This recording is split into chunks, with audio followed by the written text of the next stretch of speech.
गोस्वामी जी महाराज पूर्व प्रसंग में वर्णन किए। श्री रघुनाथ जी पंपा सरोवर के तट पर पहुंच चुके हैं और पंपा सरोवर के जो मनोहर दृश्य है उस दृश्य को अवलोकन कर रहे हैं।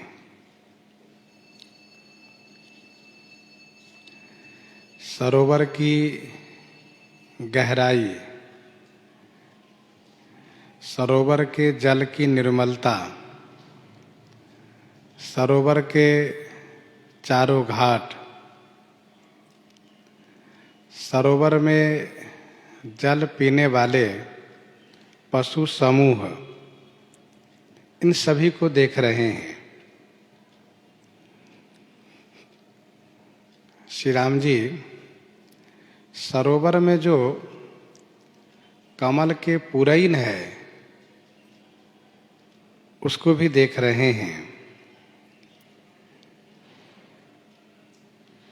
तथा पुरैन के भीतर पानी है और उस पानी में मछली है, उस मछली को भी देख रहे हैं।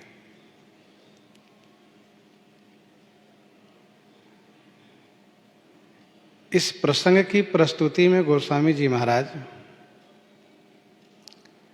बहुत सुंदर सुंदर उदाहरण दे रहे हैं, जिससे कि इस प्रसंग में विशेष रोचकता आ गई है। वैसे श्रीमद् वाल्मीकि रामायण व श्री अध्यात्म रामायण में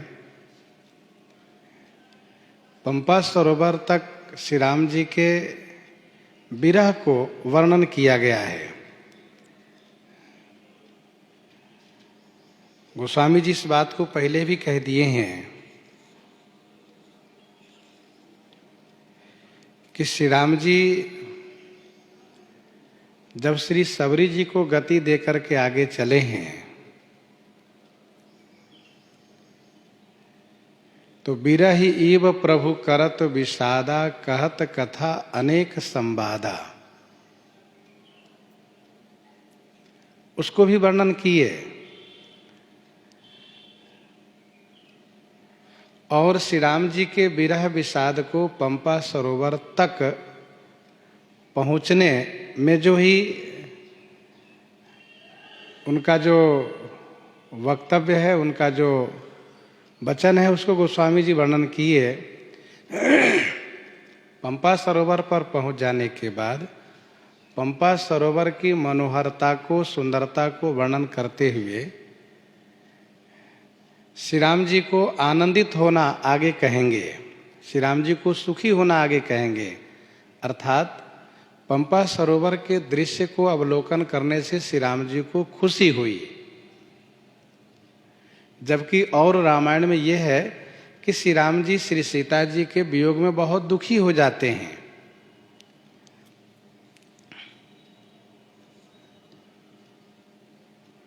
जैसा कि अभी आपने सुना, बहुत पशु जल पी रहे हैं तो गोस्वामी जी ने कहा मानो उदार के घर में मंगताओं की भीड़ लगी है।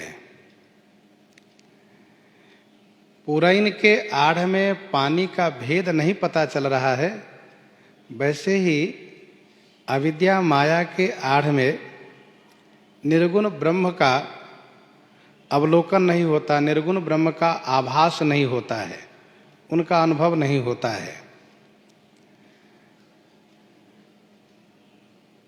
गहरा पानी में सभी मछली सुखी है। जितना अधिक गहरा पानी हो उतना ही अधिक मछलियों को सुख प्राप्त होता है। गोस्वामी जी ने कहा जैसे धर्मात्माओं का दिन सुखमय बीतता है। भाव बिल्कुल स्पष्ट है। जितना अधिक गहरा पानी हो उतना ही अधिक मछली को सुख होगा। वैसे ही जितना अधिक धर्म पारायण हो, धर्मशील हो, उतना ही अधिक उनके जीवन में सुख प्राप्त होगा। सुख पाने का एक ही उपाय है कि जीवन धर्मशील बनाओ।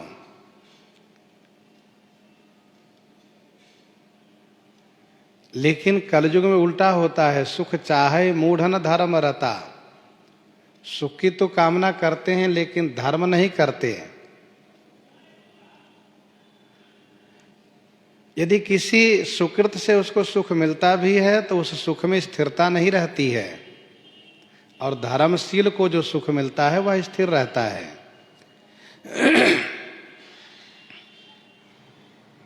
अब यहां पर गोस्वामी जी को चाहिए था पहले कमल को वर्णन करते, लेकिन कमल को वर्णन न करके पहले मछली का वर्णन किए। इसका कारण यह है कि जिस प्रकार से पुरैन के आड़ में, पुरैन के ओट में पानी का भेद नहीं पता चल रहा था, पानी है या नहीं, कैसा पानी है, वैसे ही मछली भी उसी पानी के भीतर है, उसका भी भेद पता नहीं चलता है। तो दोनों की एक संगति देख करके, जिस प्रकार से पुरैन के आड़ में जो पानी है उसका जब गोस्वामी जी ने वर्णन किया तो साथ साथ मछली को ही वर्णन किया। इस सरोवर में विभिन्न प्रकार की, विभिन्न प्रजाति की मछली है, तथा कमल के फूल खिले हुए हैं, विभिन्न रंगों के कमल के फूल खिले हुए हैं, कहीं लाल, कहीं पीला, कहीं श्वेत, कहीं श्याम, ये सब कमल के फूल खिले हुए हैं। कमल के फूल खिलने का मतलब यह है कि उस पानी का गुण ऊपर प्रकट हो गया। वैसे ही निर्गुण ब्रह्म, जिनका गुण अव्यक्त था, अब वे सगुण ब्रह्म के रूप में प्रकट हो गए, अर्थात उनका गुण व्यक्त हो गया। इस बात को इसलिए यहां पर कहना जरूरी है क्योंकि पानी को निर्गुण ब्रह्म से उपमित किया गया है और पुरैन को माया से उपमित किया गया है।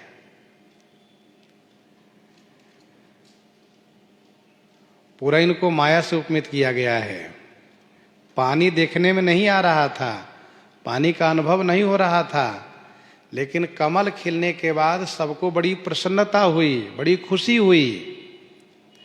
वैसे ही निर्गुण ब्रह्म का आभास नहीं हो पाता है, लेकिन जब वही ब्रह्म गुण प्रकट करते हैं, विभिन्न अवतार के रूप में दिखाई देते हैं। जैसे कमल 4 रंग के हैं, वैसे भगवान विभिन्न अवतारों में, विभिन्न रूपों में अवतरित होते हैं, तो भक्तों को आनंद प्राप्त होता है। कमल के रंग 4 होते हैं, मानिक, मरकत, कुलिस, पिरोजा, चीरी कोरी पची रचे सरोजा। स्पष्ट वर्णन है। नील पीत जलजाभ शरीरा, जनु तह बरस कमल सित श्रेणी। माना जी में सबका वर्णन है। तो कमल खिलने के बाद भंवरे गुंजार करने लगे। वैसे भगवान जब अवतरित होते हैं तो भक्त उनके गुणानुवाद करने लगते हैं, उनके गुण को गाने लगते हैं। बोलत जल को कुट कलहंसा, प्रभु बिलो की जनु करत प्रशंसा। बोलत जल को कुट कलहंसा।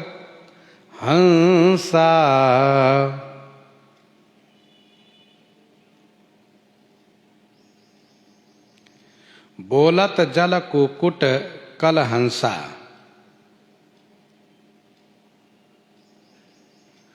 जल कुक्कुट माने जल मुर्गे,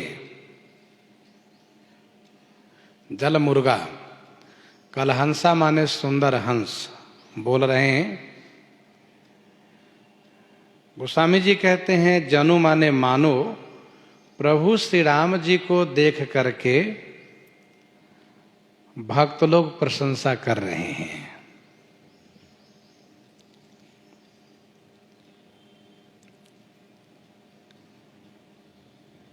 बोलत जल कुक्कुट कलहंसा, प्रभु बिलो की जनु करत प्रशंसा।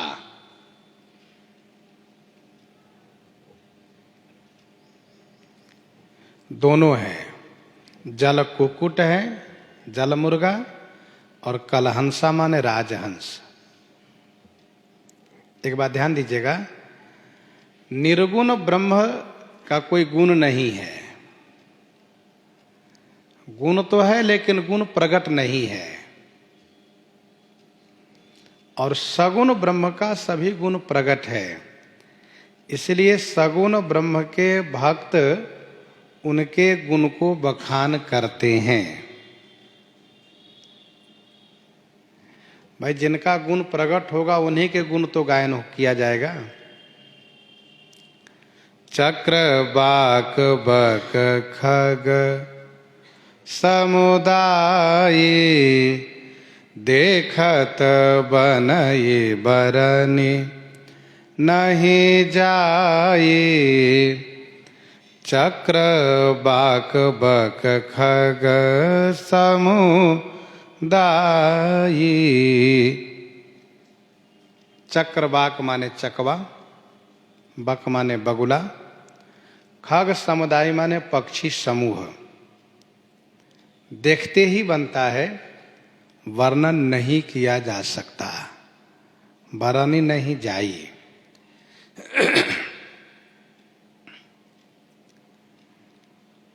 अब एक प्रश्न यह है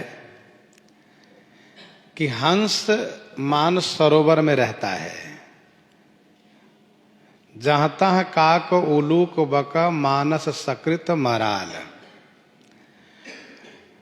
और मानस सरोवर उत्तर में है और पंपा सरोवर दक्षिण में है।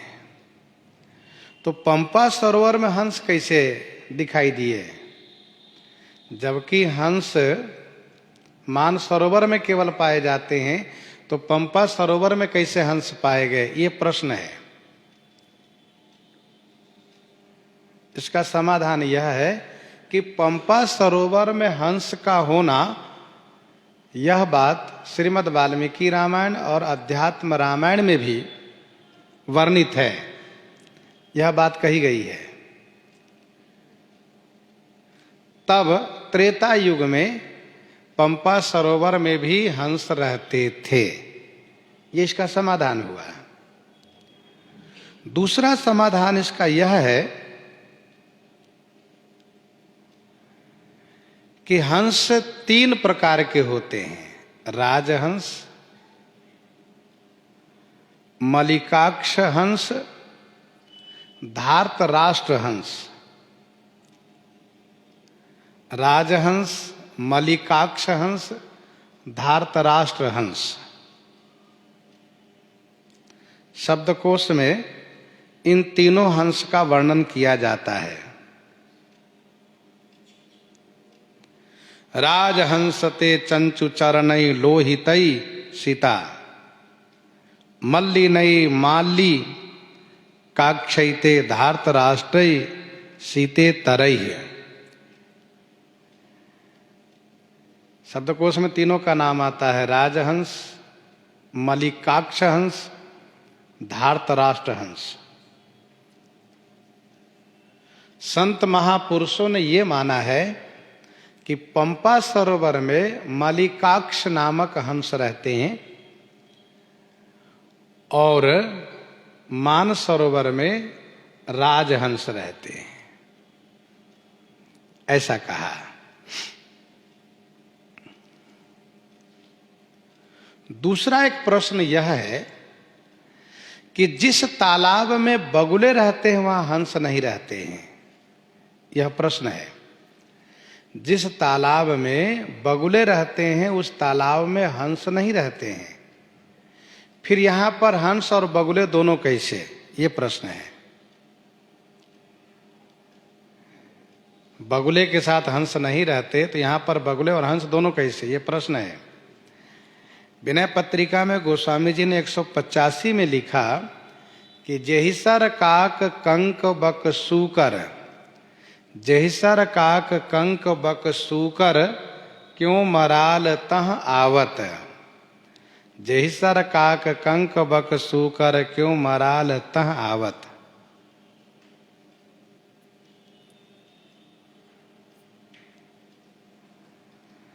जहां बगुले हो वहां हंस नहीं आते, और यहां पर बगुले और हंस दोनों है, ये कैसे हुआ? कल हंसा ऊपर की पंक्ति में लिखा है और यहां की पंक्ति में, नीचे की पंक्ति में है बग, बक माने बगुला।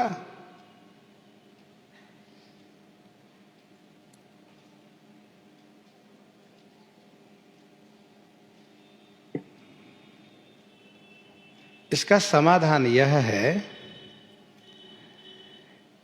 कि ये पंपा सरोवर है, यहां पर हंस भी है और बगुला भी है, दोनों है।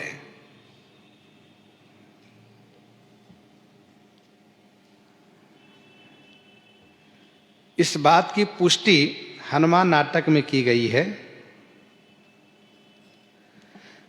भगवान श्री राघवेंद्र जब पंपा सरोवर पर पहुंचे हैं तब उन्होंने बगुलों को देखा,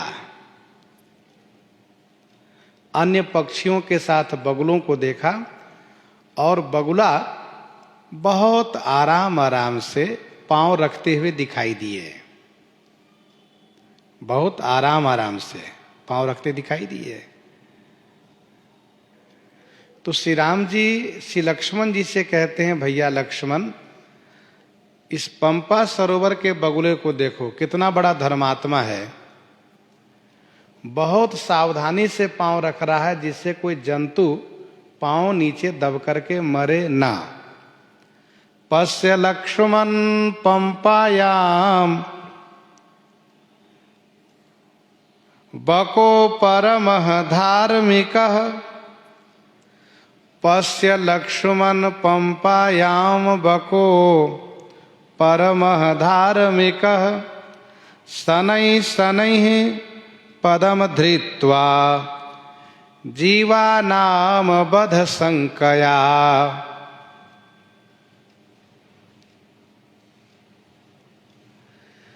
इस प्रकार से श्री राम जी जब प्रशंसा किए तो एक बगुला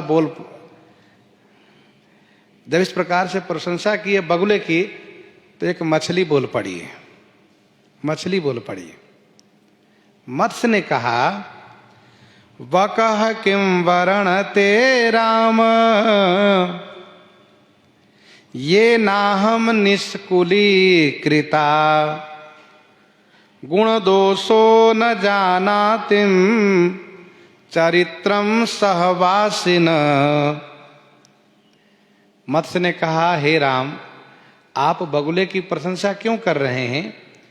आपको नहीं पता है कि बगुला कितने बड़े धर्मात्मा है ये, क्योंकि आप दूर से आए हैं। गुण दोष उसको पता होता है जो उसके साथ में रहता है। ये बगुला कितना बड़ा धर्मात्मा है हमसे पूछिए, हमारे कितने वंशों को निर्वंश इन्होंने कर दिया है। वैसे बगुला बहुत धीमे से पांव इसलिए रखता है जिससे कि मत्स्य को आभास न हो कि मेरे पास में है। लेकिन श्री राम जी प्रशंसा किए हैं, पश्य लक्ष्मण पंपायाम बको परमः धार्मिक, शनैः शनैः पदम धृत्वा जीवानाम बध संकया। तो बगुला है वहां, ऐसा हनुमान नाटक में भी वर्णन है। फिर भी कुछ संतों ने यह कहा कि पंपा सरोवर है, यहां पर बगुला नहीं है, तो फिर बक का अर्थ क्या करेंगे? तब उन्होंने कहा, बक माने बोलना, बक माने बोलना। भृगुपति बकहि कुठार उठाए,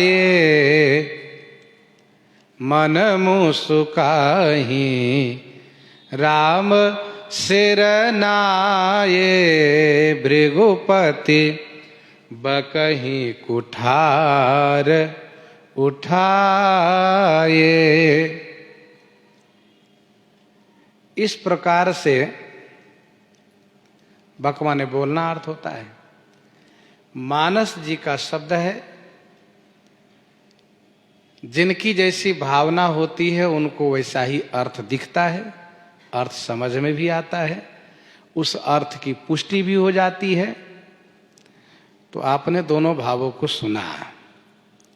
चक्रवाक बकहं खग समुदायी, देखत बनई बरन नहीं जाई।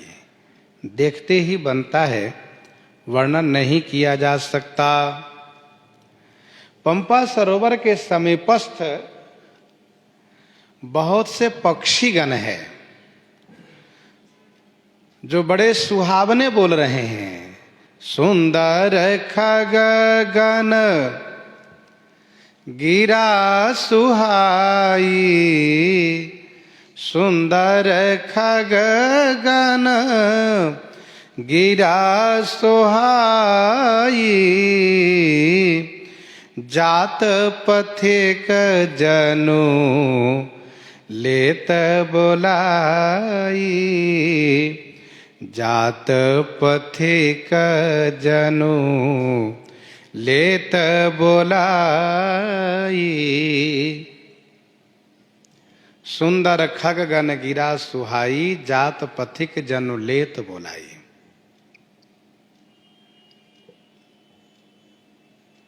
सुंदर खगगन गिरा सुहाई। सुंदर खगगन माने पक्षीगण, कि सुहाई गिरा माने सुहावनी बोली है। सुंदर पक्षी गणों की सुंदर सुहावनी बोली है। मानो उस समीप से रास्ते से जाते हुए पथिक, राही, बटोही, मुसाफिर को बुला रही है। जात पथिक जनु लेत बुलाई, मानो जाते हुए पथिक को, बटोही को बुला ले रही है। सुंदर खगगन गिरा सुहाई, सुंदर पक्षी समूह है जिनकी सुंदर वाणी है। कुछ पक्षियों का यहां नाम लिया गया। इसका मतलब ये नहीं कि इतने ही पक्षी हैं, बहुत पक्षियां हैं। और इन पक्षी गणों की, पक्षी समूहों की जो सुहावनी बोली है, ये मानो जाते हुए मुसाफिर को, बटोही को, पथिक को बुला रही है। अर्थात समीप से निकलने वाले, जाने वाले मुसाफिर, बटोही, इन पक्षियों की बोली से ऐसे प्रभावित होते हैं कि वे बरबस आकर्षित होकर के वहां बैठ जाते हैं। मानो पक्षियां कहती हैं, मानो पक्षियां कहती हैं, आइए, बहुत जल्दी में क्यों जा रहे हैं, आइए बैठिए, इस वृक्ष की छाया का आनंद लीजिए और सुनिए। आपसे पहले भी बहुत लोग आए, वे सब बैठ करके वृक्ष की छाया का आनंद लिए, वृक्ष के फल का उपभोग किए। आप भी आइए, आने वाले मुसाफिर भी आकर बैठेंगे, इसलिए जल्दी क्या है, आप भी आइए, बैठिए। और मानो ये जो संकेत है श्री राम जी के लिए भी है, और श्री राम जी भी यहां बैठेंगे। तो जात पथिक जनु लेत बोलाइए। उत्तरकांड में गोस्वामी जी ने लिखा, बापी तड़ाग अनूप कूप मनोहरायत सोहई, सोपान सुंदर नीर निर्मल देख सुर मुनि मोहई, बहुरंग कंज अनेक खग कूजहि मधुप हंकारई। बहुरंग कंज अनेक खग कूजहि मधुप गुंजा रही। आराम रम्य पिकादि खगरव जनुपधिक अहंकार हैं। आराम रम्य पिकादि खगरव जनुपथिक अहंकार हैं। तो बहुरंग कंज अनेक खग और मधुप गुंजा रही, भौरे गुंजार कर रहे हैं। आराम रम्य पिकादि खगरव जनुपथिक अहंकार रही, मानो पथिक को वह पक्षियां बुला रही हैं।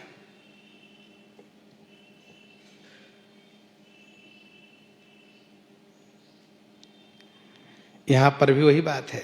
जात पथिक जनु लेत बोलाई, ताल समीप मुनि न गृह छाये। ताल समीप मुनि न गृह छाये, चहु देश कानन बेटप सुहाये। ताल समीप मुनि न गृह छाये, चहु देश कानन बेटप सुहाये। ताल समीप मुनि न गृह छाये। ताल समीप मानो उस तालाब के समीप में मुनि न गृह छाये, मुनियों के गृह छाए हुए हैं, मुनियों के घर छाए हुए हैं। ताल माने उस तालाब, कौन तालाब? पंपा सरोवर। उस पंपा सरोवर के समीप में मुनि लोग अपनी अपनी कुटिया बनाए हैं, मुनियों के गृह छाए हुए हैं, मुनियों के आश्रम, मुनियों की कुटिया वहां पर बनी हुई है। साधु महात्मा कहीं भी निवास करने में दो चीज देखते हैं, जल और थल। भोजन की चिंता नहीं करते। थल बढ़िया हो, चौरस हो, सुंदर हो, रमणीक हो और पास में जलाशय हो तो महात्मा वहां निवास जरूर करते हैं। साधु महात्मा का निवास तालाब के तट पर, नदी के तट पर प्राय हुआ करता है। तताल समीप मुनि न गृह छाये और चहुदिशी कानन बिटप सुहाये। उस तालाब के चहुदिशी माने चारों तरफ, सुहाये माने सुंदर, बिटप माने वृक्षों से युक्त कानन है। कानन माने वन है, जंगल है। चहुदिशी कानन बिटप सुहाये।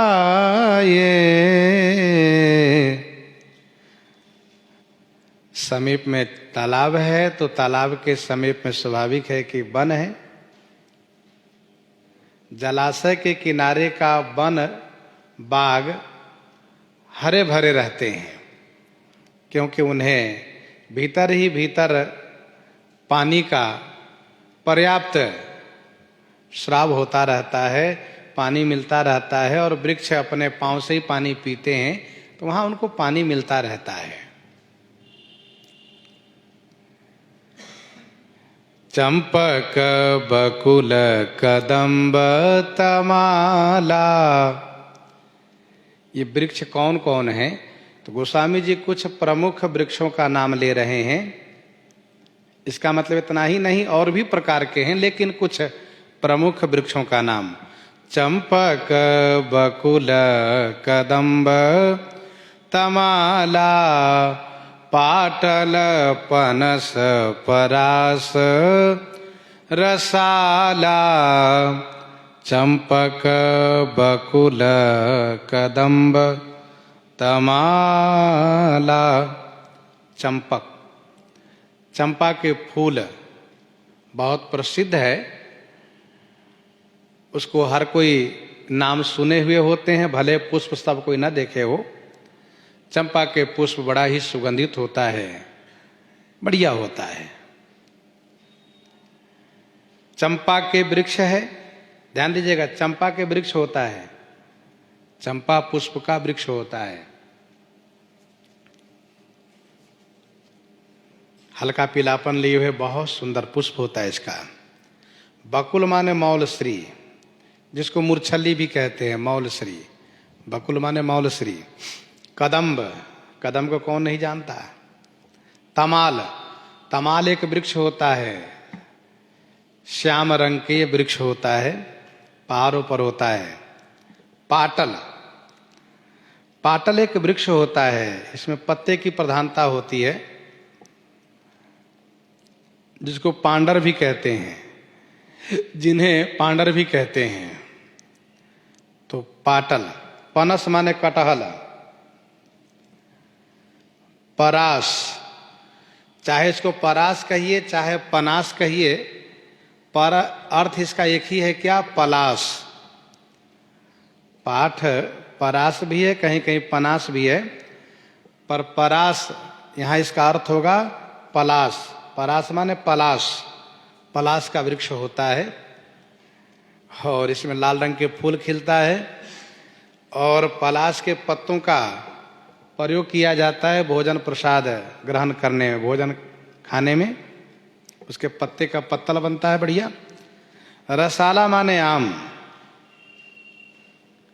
रसाला माने आम।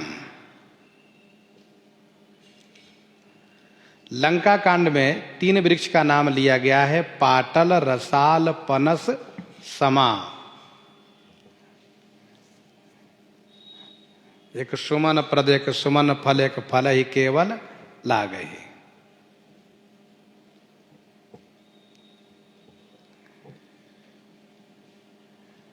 वैसे पाटल के अर्थ में कुछ लोगों ने गुलाब का अर्थ किया है, लेकिन गुलाब वृक्ष नहीं होता है, ध्यान देना चाहिए। गुलाब से अच्छा तो गन्ना का अर्थ कर लेना चाहिए, गन्ना में बढ़िया फूल खिलता है। तो यहाँ पाटल मतलब गुलाब नहीं, गन्ना नहीं, फिर पाटल एक जंगली वृक्ष होता है, बहुत घना पत्ता होता है इसका।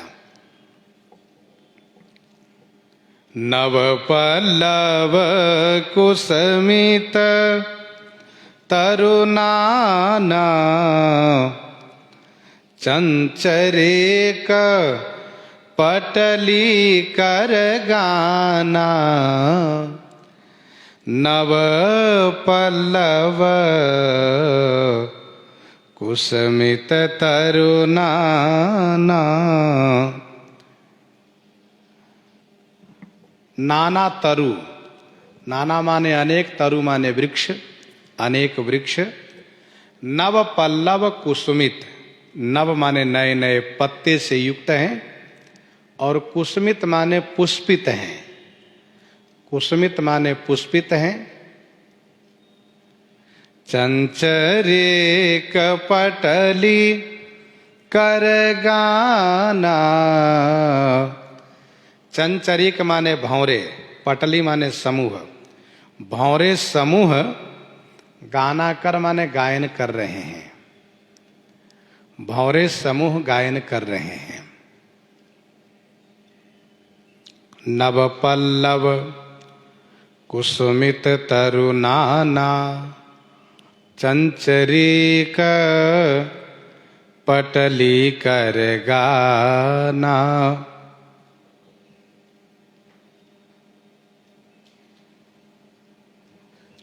नव पल्लव कुसुमित तरुनाना।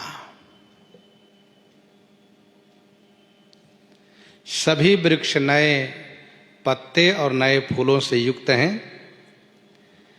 वैसे वृक्ष की संपदा है पत्ता, फूल और फल। नव पल्लव फल सुमन सुहाए, निज संपत्ति सुर रूख लजाए। तो नए नए पत्ते, नए नए फूल इन वृक्षों में लगे हैं। इन वृक्षों को पुष्पित देख करके चंचरीक पटली, चंचरीक माने भौरे, पटली माने समूह, भौरे समूह गुंजार कर रहे हैं। शीतल मंद सुगंध सुभाऊ, संतत बहई मनोहर बाऊ। शीतल मंद सुगंध सुभाऊ, शीतल मंद सुगंध स्वभाव। शीतल माने ठंडा, मंद माने धीमी गति, और सुगंध माने खुशबूदार, सुगंधित। मनोहर माने मन को हरने वाली, वायु माने हवा। स्वभाव माने स्वाभाविक रूप से संतत बहई, संतत माने हमेशा बहती है, चलती है।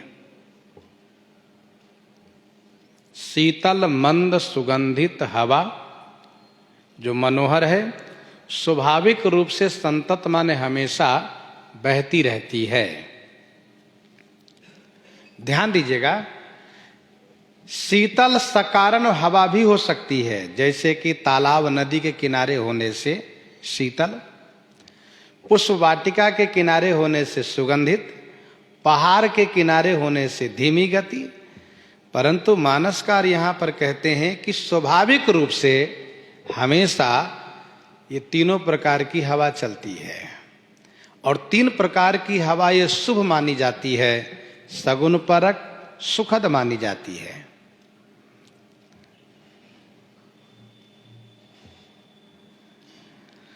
कुहू कुहू कोकिल धुनि करही, सुनि रव सरस ध्यान मुनि टरही। कुहू कुहू कोकिल धुनि करही।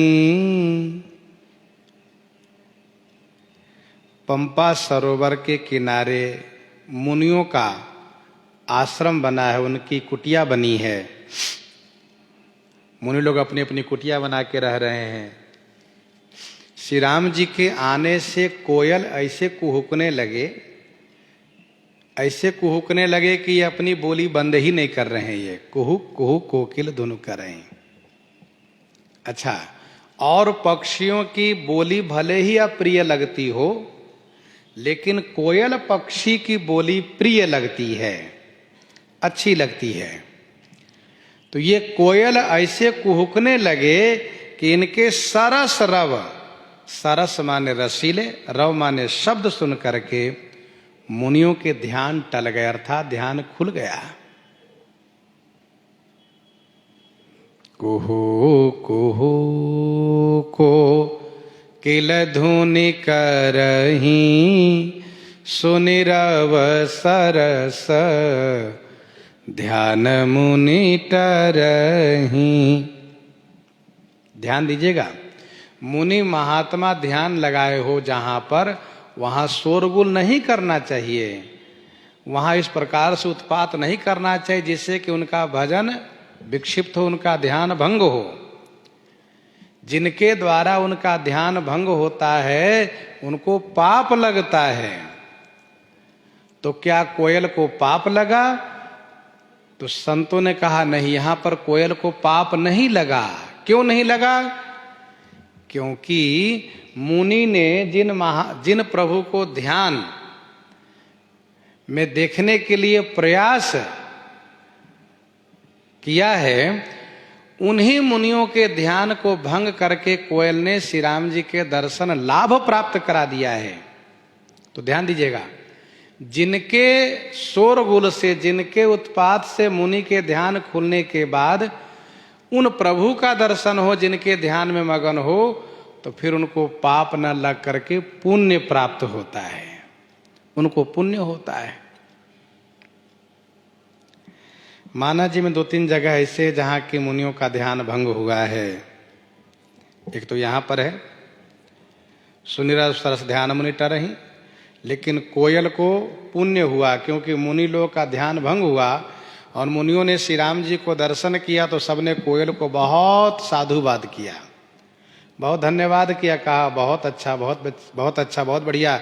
अरे भैया कोयल तुम ऐसे कूकते रहना, तुम्हारी वाणी सबको प्रिय लगे, ये हमारा आशीर्वाद रहेगा। खुश हो गए। बालकांड में है, कलगान सुनि मुनि ध्यान त्याग ही काम, कोकिल लाजही मंजीर नूपुर, कलित कंकन ताल गतिवर बाजही, सोहति बनिता वृंद महु सहज सुहावनि सीये। तो कलगान सुनमुनि ध्यान त्याग ही। श्री किशोरी जी के सखियों द्वारा इतना सुंदर सुमधुर आवाज में गायन हुआ, गीत गायन हुआ, मंगल गीत गायन हुआ कि उन्हें सुनकर के मुनि लोग अपना ध्यान छोड़ दिए। ध्यान त्याग ही कहने का भाव यह है कि वे लोग ध्यान लगाए थे और इस गायन ने कहा अभी क्या ध्यान लगाए हो। मानो उन्होंने कहा कि बहुरी गौरी कर ध्यान करे हो, भूप किशोर देख किन ले हो। अभी लाभ है दर्शन करने का, दर्शन करिए, ध्यान बाद में कर लीजिएगा। तो वहां पर जब उन मुनियों का ध्यान भंग हुआ तो उन मुनियों ने भी उनको आशीर्वाद हुआ कि आपकी वाणी इसी प्रकार से सरस बनी रहे और इसी तरह से आप गायन करती रहो। खुशी हुई।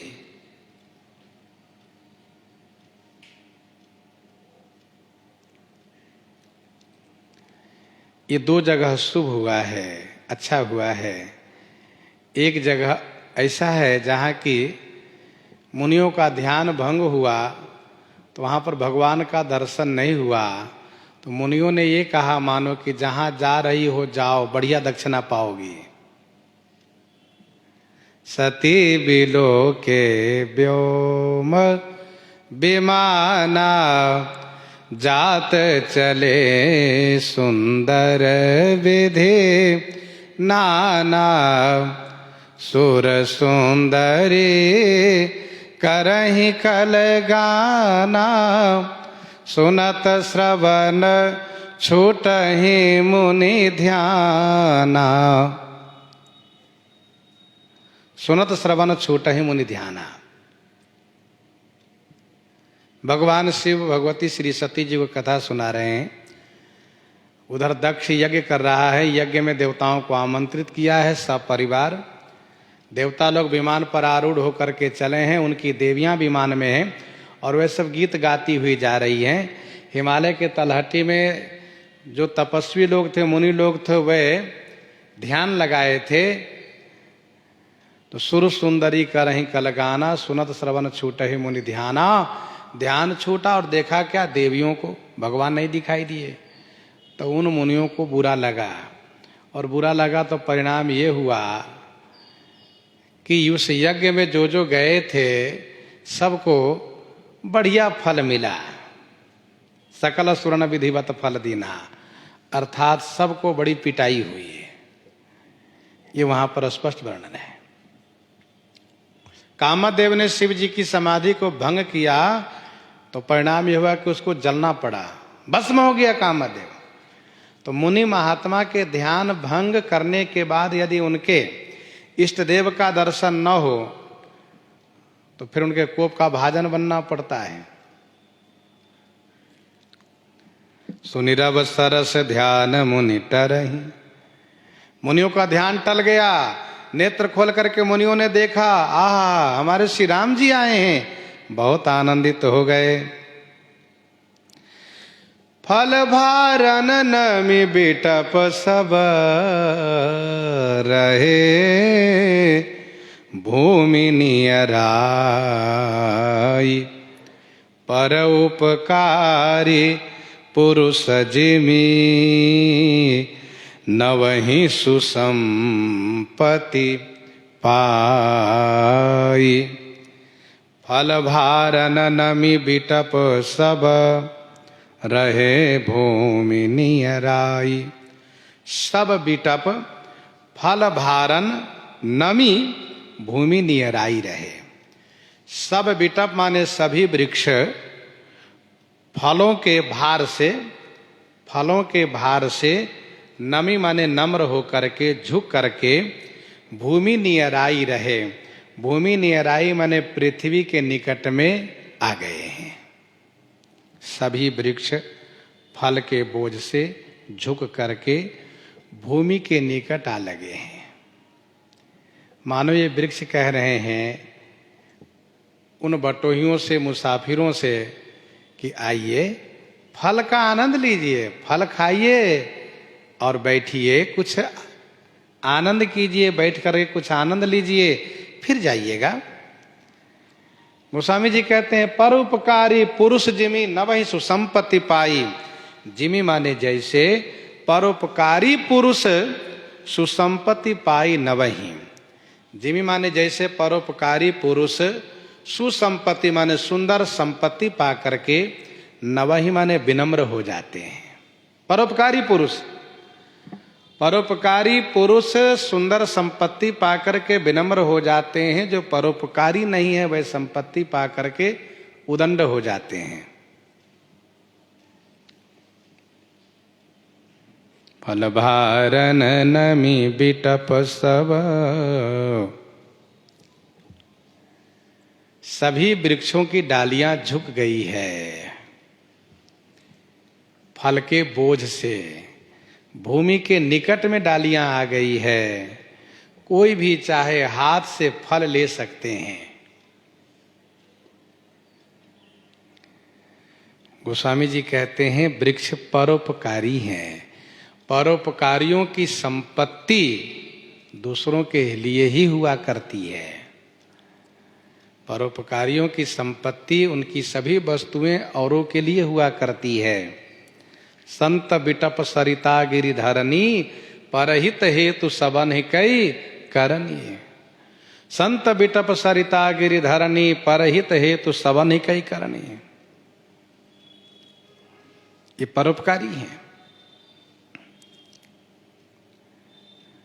जथा नवहि बुध विद्या पाए, बुद्धिमान लोग नवते हैं, अबुध नहीं। वैसे परोपकारी पुरुष संपत्ति पा करके विनम्र हो जाते हैं, सेवा पारायण हो जाते हैं। देखे राम अति रुचिर तलावा, मज्जन की न परम सुख पावा। देखे राम यते रुचिर तलावा, अति रुचिर तालावा देखी राम, मज्जन किन्ह परम सुख पावा। अति रुचिर माने अति सुंदर, अतिशय सुंदर पंपा सरोवर को देख करके भगवान श्री राघवेंद्र उसमें स्नान किए और स्नान करके परम सुख को प्राप्त किए। मज्जन किन्ह परम सुख पावा। इस प्रसंग का उपक्रम है, प्रारंभ है। पुनि प्रभु गए सरोवर तीरा, पंपा नाम सुभग गंभीरा। यहाँ पर उपसंहार लगा। देखी राम यति रुचिर तलावा, मज्जन किन्ह परम सुख पावा। तालाब को देख करके, तालाब के बहिरंग दृश्य को देख करके सुख प्राप्त किए और स्नान पान करके परम सुख प्राप्त किए। मज्जन किन्ह परम सुख पावा। आयुर्वेद शास्त्र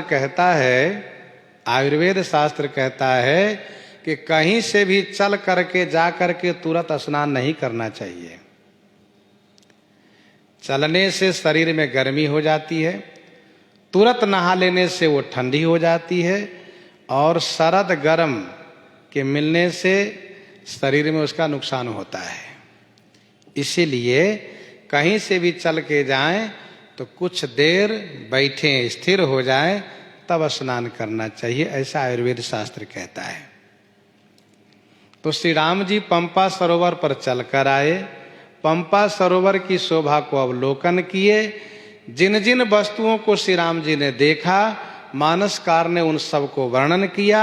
श्री राम जी कुछ क्षण वहां आराम किए और फिर इसके बाद सरोवर में स्नान करके परम सुख को प्राप्त किए। स्नान का गुण है, स्नान करने वाले को परम सुख प्राप्त होता है। मज्जन किन्ह पंथ श्रम गयऊ, सुचिजल पियत मुदित मन भयऊ। कभी भी अनुभव कीजिएगा, ठंडी के समय में, सर्दी के काल में स्नान के पहले ही ठंडी लगती है ज्यादा। स्नान कर लो और फिर देखो बड़ा अच्छा लगता है, मन को बहुत सुख मिलता है। और फिर गर्मी आदि में तो कहना ही क्या है। मज्जन पान समेत हया किन्ह नृपति हरसाई, तो मज्जन किन्ह परम सुख पावा। इस तालाब में बहुत गुण दिखाए गए, बहुत गुण दिखाए गए।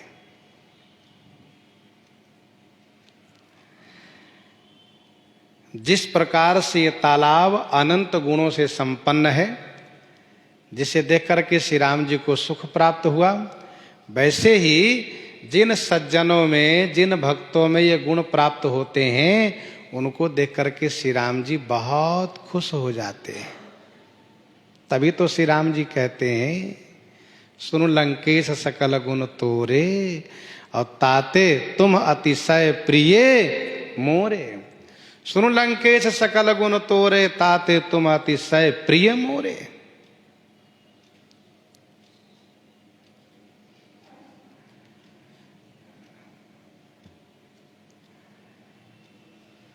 गुण वर्णन। यहां पंपा है, वहां सज्जन है, ऐसा समझना चाहिए। यहां सुभग माने सुंदर है, वहां सज्जन का वेश सुभग है। तो पंपा सरोवर इधर, उधर सज्जन, इधर ये सुभग है, उधर वो भी सुभग है। अब गुण को देखते चलिए। पंपा नाम सुभग गंभीरा। गंभीरा, गंभीरा माने गहरापन। पंपा सरोवर गहरा है, सज्जन संत का हृदय भी गहरा होता है, गंभीर।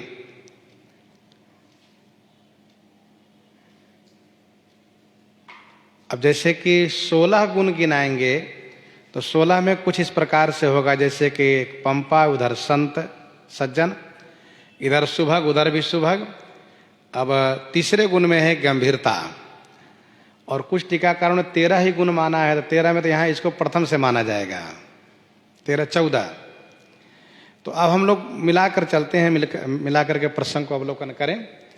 जैसे कि इधर पंपा, उधर संत, ये भी गंभीर, वो भी गंभीर, और ये भी सुभग, वो भी सुभग, सुभग सुभग। बहिरंग दृष्टि से पंपा भी सुभग है, और साधु सज्जन भी सुभग होते, संत भी। तीसरा गुण है गंभीरता, चौथा गुण है निर्मलता। संत हृदय जस निर्मल बारी, संत हृदय जस निर्मल बारी, निर्मलता है चौथा गुण। बांधे घाट मनोहर चारी, बांधे घाट मनोहर चारी।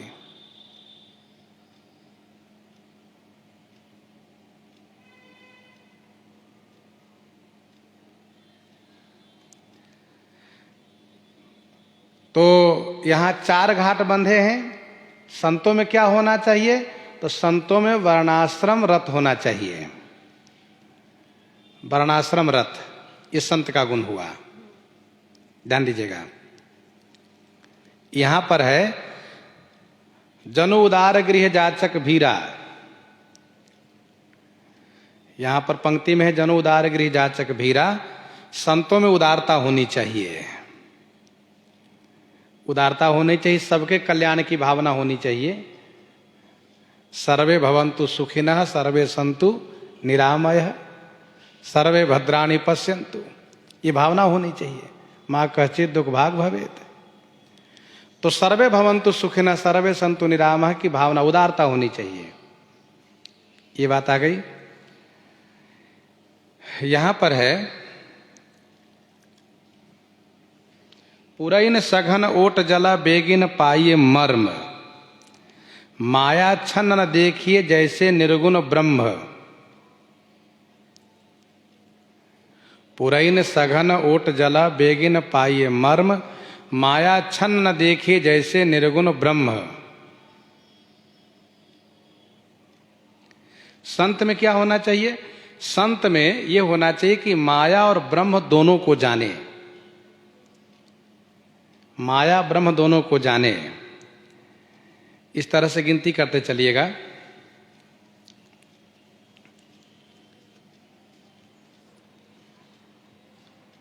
इसके बाद है नीचे के दोहे में, सुखी मीन सब एक रसा अति अगाध जल माही, जथा धर्म शीलन के दिन सुख संजुत जाही। इस दोहे का अभिप्राय यह है कि धर्मात्मा का दिन सुख में बीतता है। इस तालाब में गुण क्या है? तालाब में इतना अधिक जल है कि सभी मछलियां सुखी है। संत में क्या होना चाहिए? तो संत में होना चाहिए धर्म परायणता, धर्मशील होना चाहिए, धर्मात्मा हो, ये गुण है।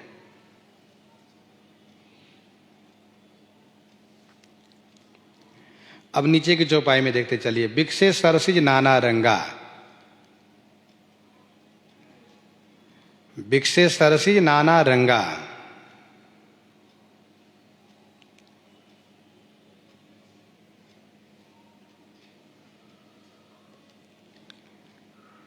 एक बात और समझ लेना चाहिए यहां पर, जैसे कि ऊपर आपने सुना है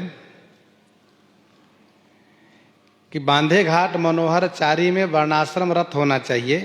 इसमें एक टीकाकारों ने यह कहा कि वर्णाश्रम रत तो होना ही चाहिए, पर साथ साथ ज्ञान, वैराग्य, योग और विज्ञान, इन चारों में रत होना चाहिए। ज्ञान, वैराग्य, योग और विज्ञान, इन चारों में रत होना चाहिए। वहां पर इस बात को समझ लीजिएगा। आगे बढ़िए, बिकसे सरसिज नाना रंगा, इसका मतलब क्या है? यहां सब कमल खिले हुए हैं, बिकसे सरसिज नाना रंगा।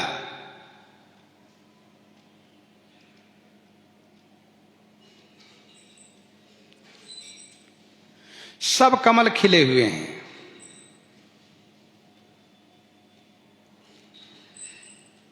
इसका मतलब यह हुआ यहां पर कि संत सदा प्रसन्न रहते हैं, संत सदा प्रसन्न रहते हैं, ये संत का गुण है।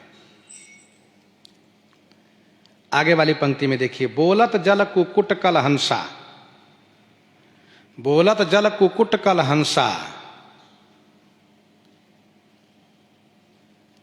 प्रभु विलोक जनु करत प्रशंसा। इसका मतलब ये होना चाहिए, इसका मतलब ये होना चाहिए कि सगुण साकार के गुणानुवाद करें, सगुण ब्रह्म के उपासक हो और सगुण ब्रह्म के गुणगान करें, उनके भक्त हों, ये संत में गुण होना चाहिए।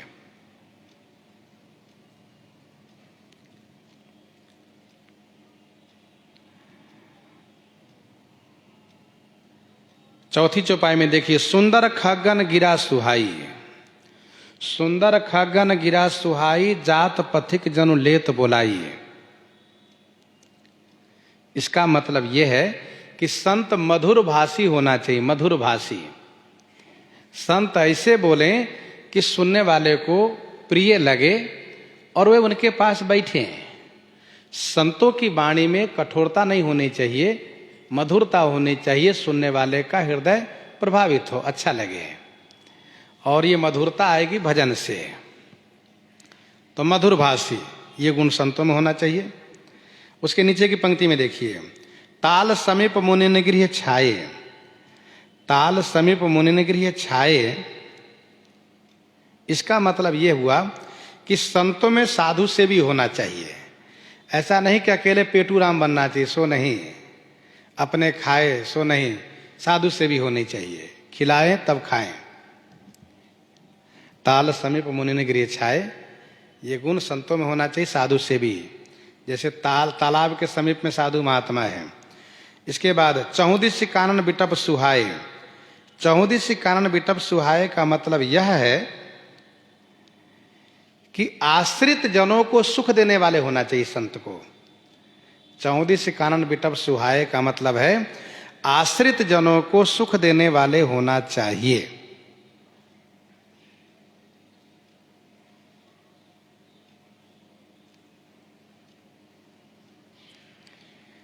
शीतल मंद सुगंध सुभाऊ, 8वीं चौपाई में देखिए, शीतल मंद सुगंध सुभाऊ संतत बहै मनोहर बाऊ।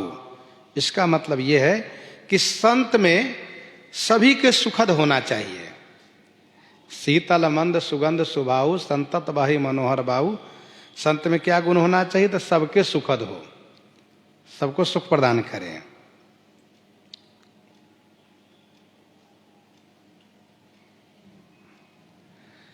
नौवीं चौपाई में है, कुहू कुहू कोकिल धुनि करहीं, सुनिरव सरस ध्यान मुनि टरहीं।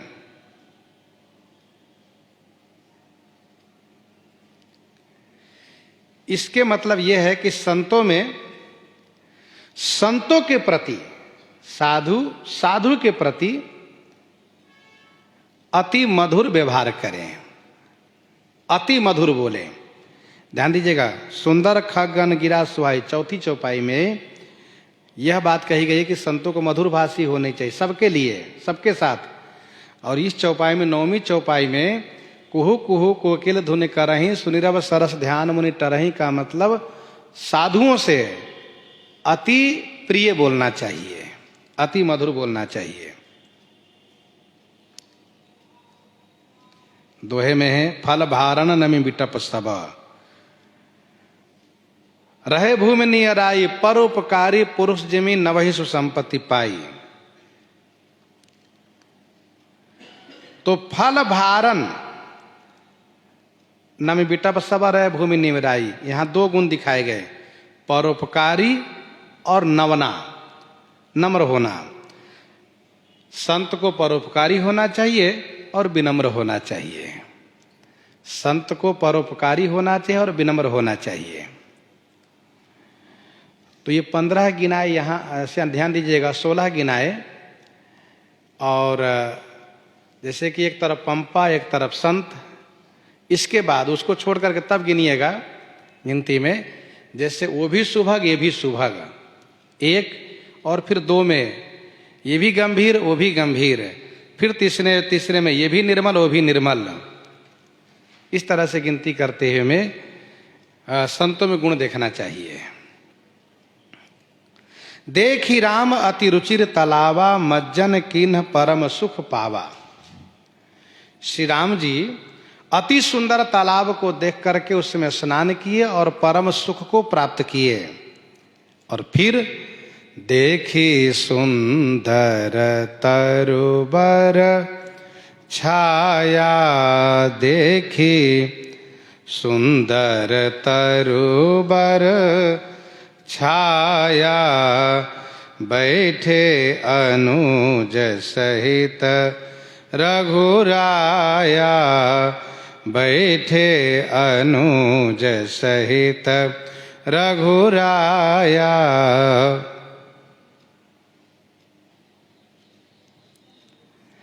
अब एक बात और, एक मिलान और समझ लीजिए।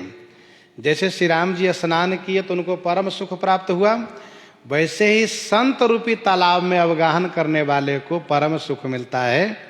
गिरजा संत समागम समन लाभ कछु आन, सुनि समुझहि जन मुदित मन, मज्जहि अति अनुराग, लहै चारि फल अछत तनु साधु समाज प्रयाग। तो संत रूपी तालाब, संत रूपी प्रयाग, प्रसंग पाके प्रयाग कहा गया, यहाँ पर तालाब कहा गया। तो जैसे तालाब उपकारी है वैसे संत उपकारी हैं। संत रूपी तालाब में स्नान क्या करना है? तो सत्संग करना है। गिरिजा संत समागम समन लाभ कछु आन। श्री राम जी को परम सुख हुआ, वैसे ही इसमें से परम सुख प्राप्त होता है, इसमें से परम सुख प्राप्त होता है। देखी सुंदर तरुबर छाया, बैठे अनुज सहित रघुराया, देखी सुंदर तरुबर छाया, बैठे अनुज सहित रघुराया। सुंदर तरुवर छाया देख करके रघुराया श्री राम जी अपने भाई लक्ष्मण जी के साथ बैठे अनुज सहित रघुराया।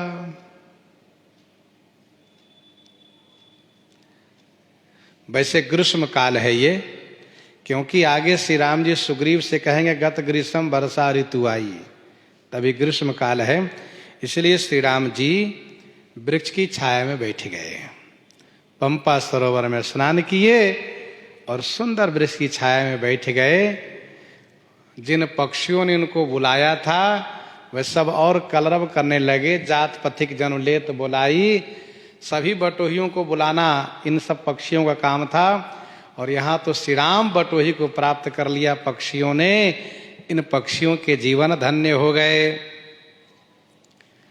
तह पुनि सकल देव मुनि आए, स्तुति करी निज धाम सिधाए। तह पुनि सकल देव मुनि आए, स्तुति करी निज धाम सिधाए। पुनि माने फिर, तह माने वहां, सकल देव मुनि आए, सभी देवता मुनि आए। स्तुति करी निज धाम सिधाए, स्तुति कर करके अपने धाम को सिधाए माने चले गए।